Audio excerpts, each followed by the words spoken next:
सच्चिदानन्दरूपाय विश्वोत्पत्त्यादिहेतवे तापत्रये विनाशाय श्रीकृष्णाय वयं नमः। श्रीमद्भागवत 13वां अध्याय। विदुर जी के उपदेश से धृतराष्ट्र और गांधारी का वन में जाना। सूत जी कहते हैं, विदुर जी तीर्थ यात्रा में महर्षि मैत्रेय से आत्मा का ज्ञान प्राप्त करके हस्तिनापुर लौट आए। उन्हें जो कुछ जानने की इच्छा थी वह पूर्ण हो गई थी। विदुर जी ने मैत्रेय ऋषि से जितने प्रश्न किए थे उनका उत्तर सुनने के पहले ही श्री कृष्ण में अनन्य भक्ति हो जाने के कारण वे उत्तर सुनने से उपराम हो गए। शौनक जी अपने चाचा विदुर जी को आया देख धर्मराज युधिष्ठिर, उनके चारों भाई धृतराष्ट्र, युयुत्सु, संजय, कृपाचार्य, कुंती, गांधारी, द्रौपदी, सुभद्रा, उत्तरा, कृपी तथा पांडव परिवार के अन्य सभी नर नारी और अपने पुत्रों सहित दूसरी स्त्रियां सब के सब बड़ी प्रसन्नता से मानो मृत शरीर में प्राण आ गया हो ऐसा अनुभव करते हुए उनकी अगवानी के लिए सामने गए। यथा योग्य आलिंगन और प्रणाम आदि के द्वारा सब उनसे मिले और विरह जनित उत्कंठा से कातर होकर सबने प्रेम के आंसू बहाए। युधिष्ठिर ने आसन पर बैठाकर उनका यथोचित सत्कार किया। जब वे भोजन एवं विश्राम करके सुखपूर्वक आसन पर बैठे थे तब युधिष्ठिर ने विनय से झुककर सबके सामने ही उनसे कहा। युधिष्ठिर ने कहा, चाचा जी, जैसे पक्षी अपने अंडों को पंखों की छाया के नीचे रखकर उन्हें सेते और बढ़ाते हैं, वैसे ही आपने अत्यंत वात्सल्य से अपने कर कमलों की छत्र छाया में हम लोगों को पाला पोसा है। बार बार आपने हमें और हमारी माता को विषदान और लाक्षागृह के दाह आदि विपत्तियों से बचाया है। क्या आप कभी हम लोगों की भी याद करते रहे हैं? आपने पृथ्वी पर विचरण करते समय किस वृत्ति से जीवन निर्वाह किया? आपने पृथ्वी तल पर किन किन तीर्थों और मोक्ष क्षेत्रों का सेवन किया? प्रभो, आप जैसे भगवान के प्यारे भक्त स्वयं ही तीर्थ स्वरूप होते हैं। आप लोग अपने हृदय में विराजमान भगवान के द्वारा तीर्थों को भी महातीर्थ बनाते हुए विचरण करते हैं। चाचा जी, आप तीर्थ यात्रा करते हुए द्वारका भी अवश्य ही गए होंगे। वहाँ हमारे सुहृद एवं भाई बंधु यादव लोग, जिनके एकमात्र आराध्य देव श्री कृष्ण है, अपनी नगरी में मुख से तो है ना, सुख से तो है ना?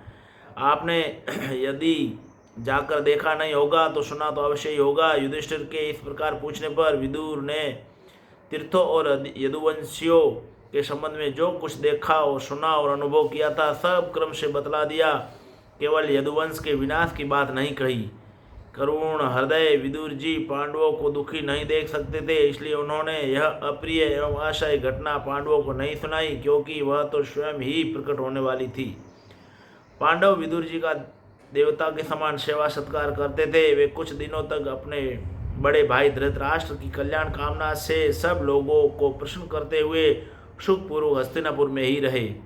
विदुर जी तो साक्षात धर्मराज थे। मांडव्य ऋषि के सांप से 100 वर्ष के लिए शूद्र बन गए थे। इतने दिनों तक यमराज के पद पर अरेमा थे और वही पापियों को उचित दंड देते थे। राज्य प्राप्त हो जाने पर अपने लोकपालों सरीखे भाइयों के साथ राजा युधिष्ठिर वंशधर परीक्षित को देखकर अपनी अतुल संपत्ति से आनंदित रहने लगे। इस प्रकार पांडव गृहस्थ के काम धंधों में रम गए और उन्हीं के पीछे एक प्रकार से यह बात भूल गए कि अनजान में ही हमारा जीवन मृत्यु की ओर जा रहा है।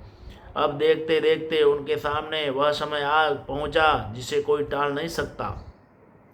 परंतु विदुर जी ने काल की गति जानकर अपने बड़े भाई धृतराष्ट्र से कहा, महाराज देखिए, अब बड़ा भयंकर समय आ गया है, झटपट यहाँ से निकल चलिए। हम सब लोगों के सिर पर वह सर्वसमृद्ध काल मंडराने लगा है, जिसके टालने का कभी भी कोई उपाय नहीं है। काल के वशीभूत होकर जीव का अपने प्रियतम प्राणों से भी बात की बात में वियोग हो जाता है, फिर धन जन आदि दूसरी वस्तुओं की तो बात ही क्या है।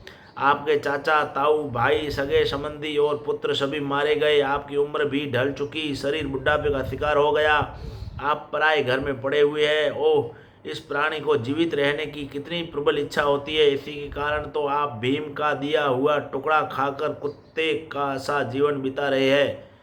जिनको आपने आग में जलाने की चेष्टा की, विष देकर मार डालना चाहा, भरी सभा में जिनकी विवाहिता पत्नी को अपमानित किया, जिनकी भूमि और धन छीन लिए, उन्हीं के अन्न से पले हुए प्राणों को रखने में क्या गौरव है। आपके अज्ञान की हद हो गई है कि अब भी आप जीना चाहते हैं, परंतु आपके चाहने से क्या होगा। पुराने वस्त्र की तरह बुढ़ापे से गला हुआ आपका शरीर आपके न चाहने पर भी क्षीण हुआ जा रहा है। अब इस शरीर से आपका कोई स्वार्थ सधने वाला नहीं है। इसमें फंसिए मत, इसकी ममता का बंधन काट डालिए। जो संसार के संबंधियों से अलग रहकर उनके अनजान में अपने शरीर का त्याग करता है, वही धीर कहाँ गया है। चाहे अपनी समझ से हो या दूसरे की समझ से, जो इस संसार को दुख रूप समझकर इससे विरक्त हो जाता है और अपने अंतःकरण को वश में करके हृदय में भगवान को धारण कर संन्यास के लिए घर से निकल पड़ता है, वही उत्तम मनुष्य है। इसके आगे जो समय आने वाला है वह प्रायः मनुष्यों के गुणों को घटाने वाला होगा। इसलिए आप अपने कुटुंबियों से छिपकर उत्तराखंड में चले जाइए। जब छोटे भाई विदुर ने अंधे राजा धृतराष्ट्र को इस प्रकार समझाया, तब उनकी प्रज्ञा के नेत्र खुल गए। वे भाई बंधुओं के सुदृढ़ स्नेह पाशों को काटकर अपने छोटे भाई विदुर के दिखलाए हुए मार्ग से निकल पड़े। जब परम पतिव्रता सुबल नंदिनी गांधारी ने देखा कि मेरे पतिदेव तो उस हिमालय की यात्रा कर रहे हैं जो सन्यासियों को वैसा ही सुख देता है जैसा वीर पुरुषों को लड़ाई के मैदान में अपने शत्रु के द्वारा किए हुए न्यायोचित प्रहार से होता है, तब वे भी उनके पीछे पीछे चल पड़ी। अजात शत्रु युधिष्ठिर ने प्रातः काल संध्या वंदन तथा अग्निहोत्र करके ब्राह्मणों को नमस्कार किया और उन्हें तिल, गौ, भूमि और सुवर्ण का दान दिया। इसके बाद जब वे गुरुजनों की चरण वंदना के लिए राजमहल में गए, तब उन्हें धृतराष्ट्र, विदुर तथा गांधारी के दर्शन नहीं हुए। युधिष्ठिर ने उद्विग्नचित होकर वहीं बैठे हुए संजय से पूछा, संजय, मेरे वे वृद्ध और नेत्रहीन पिता धृतराष्ट्र कहाँ है? पुत्र शोक से पीड़ित दुखिया माता गांधारी और मेरे परम हितैषी चाचा विदुर जी कहाँ चले गए? ताऊ जी अपने पुत्रों और बंधु बांधवों के मारे जाने से दुखी थे। मैं बड़ा मंद बुद्धि हूँ, कहीं मुझसे किसी अपराध की आशंका करके वे माता गांधारी सहित गंगा जी में तो नहीं कूद पड़े। जब हमारे पिता पांडु की मृत्यु हो गई थी और हम लोग नन्हे नन्हे बच्चे थे, तब इन्हीं दोनों चाचाओं ने बड़े बड़े दुखों से हमें बचाया था। वे हम पर बड़ा ही प्रेम रखते थे। हाय, वे यहाँ से कहाँ चले गए? सूत जी कहते हैं, संजय अपने स्वामी धृतराष्ट्र को न पाकर कृपा और स्नेह की विकलता से अत्यंत पीड़ित और विरहातुर हो रहे थे। वे युधिष्ठिर को कुछ उत्तर न दे सके। फिर धीरे धीरे बुद्धि के द्वारा उन्होंने अपने चित्त को स्थिर किया। हाथों से आंखों के आंसू पोंछे और अपने स्वामी धृतराष्ट्र के चरणों का स्मरण करते हुए युधिष्ठिर से कहा। संजय बोले, कुल नंदन, मुझे आपके दोनों चाचा और गांधारी के संकल्प का कुछ भी पता नहीं है। महाभाव, मुझे तो इन महात्माओं ने ठग लिया। संजय इस प्रकार कह ही रहे थे कि तुमरू के साथ देवर्षि नारद वहाँ पहुँचे। महाराज युधिष्ठिर ने भाइयों सहित उठकर उन्हें प्रणाम किया और उनका सम्मान करते हुए बोले। युधिष्ठिर ने कहा, भगवान, मुझे अपने दोनों चाचाओं का पता नहीं लग रहा है। न जाने वे दोनों और पुत्र शोक से व्याकुल तपस्विनी माता गांधारी यहाँ से कहाँ चले गए। भगवान, अपार समुद्र में कर्णधार के समान आप ही हमारे पारदर्शक है। तब भगवान के परम भक्त भगवानमय देवर्षि नारद ने कहा, धर्मराज, तुम किसी के लिए शोक मत करो, क्योंकि यह सारा जगत ईश्वर के वश में है। सारे लोक और लोकपाल विवश होकर ईश्वर की ही आज्ञा का पालन कर रहे हैं। वही एक प्राणी को दूसरे से मिलाता है और वही उन्हें अलग करता है। जैसे बैल बड़ी रस्सी में बंधे और छोटी रस्सी से नथे रहकर अपने स्वामी का भार ढोते हैं, उसी प्रकार मनुष्य भी वर्ण, आश्रम आदि अनेक प्रकार के नामों से वेद रूप रस्सी में बंधकर ईश्वर की ही आज्ञा का अनुसरण करते हैं। जैसे संसार में खिलाड़ी की इच्छा से ही खिलौने का संयोग और वियोग होता है, वैसे ही भगवान की इच्छा से ही मनुष्यों का मिलना बिछुड़ना होता है। तुम लोगों को जीव रूप से नित्य मानो या देह रूप से अनित्य अथवा जड़ रूप से अनित्य और चेतन रूप से नित्य अथवा शुद्ध ब्रह्म रूप में नित्य अनित्य कुछ भी न मानो। किसी भी अवस्था में मोहजन्य आसक्ति के अतिरिक्त वे शोक करने योग्य नहीं है।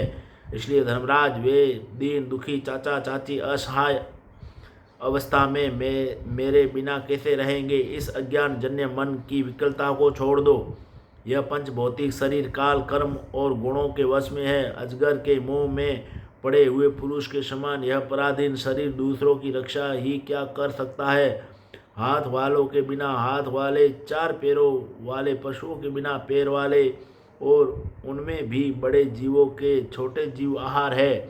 इस प्रकार एक जीव दूसरे जीव के जीवन का कारण हो रहा है।